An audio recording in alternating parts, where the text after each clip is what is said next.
कुठं जाण्याची तयारी चालू आहे साहेब? पंढरपूरला यावर्षी पायवारी करा म्हणते. अरे काल रात्री याच वारीवरती आपलं एवढं डिस्कशन झालं आणि तू आज लगेच चाललास वारीला. म्हणजे जे काय पंढरपूरचा विठ्ठल आहे तू मला सांग, तो खरा आहे का खोटा आहे? म्हणजे आपलं काल काय डिस्कशन झालं की बाबा पंढरपूरच्या विठ्ठलाची जी मूर्ती आहे ती खरी आहे का खोटी आहे, का माड्याच्या मंदिरातील मूर्ती खरी आहे का खोटी आहे?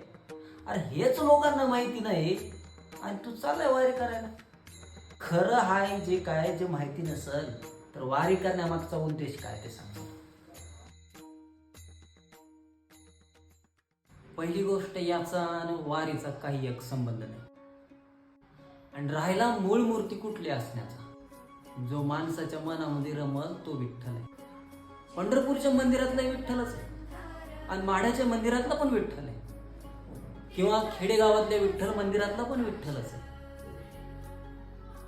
पण भक्त आणि वारकऱ्याच्या मनामध्ये जो रमल तो विठ्ठल आहे. इतिहास काही एक असो हो, पण महत्वाचं काय? भाव. रामकृष्ण हरी.